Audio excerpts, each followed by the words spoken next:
కర్నూలు జిల్లా ఆలూరు నియోజకవర్గంలో రాజకీయం ఒక్కసారిగా తీవ్ర ఉద్రిక్తతకు దారితీసింది. ఆలూరు వైసీపీ ఎమ్మెల్యే బి విరూపాక్ష, ఆయన కుమారుడు చంద్రశేఖర్తో పాటు పలువురు అంశాలను పోలీసులు అరెస్ట్ చేశారు. వారందరినీ న్యాయస్థానంలో హాజరుపరచగా ఆలూరు జూనియర్ సివిల్ కోర్టు నిందితులందరికీ కూడా 14 రోజుల రిమాండ్ విధించింది. కర్నూలు జిల్లా చిప్పగిరి మండలం సంగాల గ్రామానికి చెందిన టీడీపీ కార్యకర్త గురునాథ్, వైసీపీ కార్యకర్త గిరి శనివారం ఫోన్లో మాట్లాడుకున్నారు. ఈ క్రమంలో వారి మధ్య వాగ్వాదం జరిగింది. మాట పెరిగి తిట్టుకున్నారు. చంపేస్తానంటూ ఒకరినొకరు వార్నింగ్ ఇచ్చుకున్నారు. ఈ క్రమంలో వైసీపీ కార్యకర్త గిరి ఇంటికి గురునాథ్తో పాటు టీడీపీకి చెందిన సుధాకర్, చంద్రశేఖర్, నేమకల్లు గ్రామానికి చెందిన నాగరాజు, శివ వెళ్లారు. అక్కడ తోపులాట జరగడంతో గ్రామస్తులు నచ్చజెప్పి పంపించేశారు. నిజానికి అక్కడితో గొడవ ఆగలేదు. విషయాన్ని వైసీపీ కార్యకర్త గిరి ఎమ్మెల్యే విరూపాక్షికి ఫిర్యాదు చేశాడు. దీంతో ఆగ్రహంతో రగిలిపోయిన విరూపాక్షి బీభత్సానికి దిగినట్లుగా తెలుస్తోంది.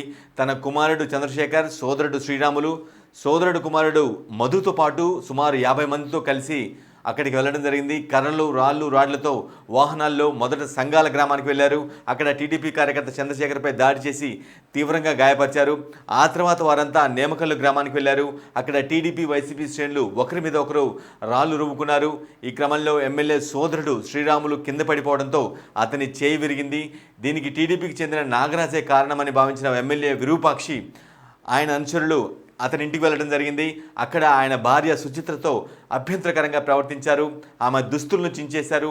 ఇంట్లోకి దూసుకెళ్లి టీవీ, ఇతర సామాగ్రిని ధ్వంసం చేసినట్టుగా తెలుస్తూ ఉంది. అంతేకాదు నాగరాజును చంపేస్తామని హెచ్చరించినట్లు కూడా సమాచారం. నాగరాజు బయటకు వచ్చి అడ్డుకునే ప్రయత్నం చేయగా ఆయనపై దాడికి తెగబడ్డారు.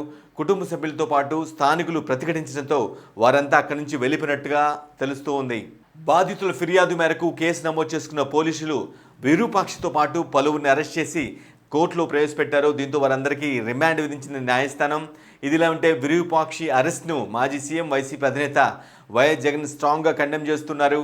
పోలీసులు ఏకపక్షంగా వ్యవహరించారని ఆరోపించారు. తొలుత దురుసుగా ప్రవర్తించిన టీడీపీ శ్రేణులను వదిలిపెట్టి వైసీపీ ఎమ్మెల్యేను, ఆయన అనుచరులను అరెస్ట్ చేయడం ఏంటని వైఎస్ జగన్ ప్రశ్నిస్తున్నారు. ఇది ముమ్మాటికి కక్షపూరిత రాజకీయమేనని ఆయన చెప్పుకొస్తున్నారు. ఇదిలా ఉంటే వైఎస్ జగన్ తీరుపై కర్నూలు జిల్లా టీడీపీ శ్రేణులు బగ్గుమంటున్నాయి. అడ్డగోలుగా రౌడీజం చేసి ఒక వ్యక్తిని చంపేందుకు ప్రయత్నించిన వ్యక్తుల్ని అరెస్ట్ చేయకుండా ఏం చేయాలి అనే ప్రశ్నిస్తున్నారు. ఏది ఏమైనా పరస్పర దాడులతో కర్నూలు జిల్లా ఆలూరు నియోజకవర్గం ఒక్కసారిగా ఉలిక్కిపడింది. ఇదిలా ఉంటే గత ఎన్నికల్లో 2024 ఎన్నికల్లో వైసీపీ గెలిచిన 11 స్థానాల్లో ఆలూరు స్థానం ఒకటి. ఈ గెలిచిన తక్కువ స్థానంలోనే ఆలూరు అనే ఒక స్థానం కూడా ఉంది. దానికి ఆ నియోజకవర్గానికి విరూపాక్ష ఎమ్మెల్యేగా ఉన్నారు. సో అటువంటి నేపథ్యంలో అంటే 11 మంది ఎమ్మెల్యేలు ఉండగా ఒక ఎమ్మెల్యే అరెస్ట్ అవ్వడం జరిగింది. ఆయన 14 రోజులు రిమాండ్ విధించారు. మళ్ళీ ఎప్పుడు వస్తారో కూడా తెలియని పరిస్థితి. సో 11 మంది సంఖ్యలో ఒక ఎమ్మెల్యే తగ్గినట్టుగా మనం తగ్గడం ఇన్ ద సెన్స్ వాళ్ళ యొక్క బలం తగ్గిపోయినట్టుగా మనం భావించాల్సిన అవసరం ఉంటుంది.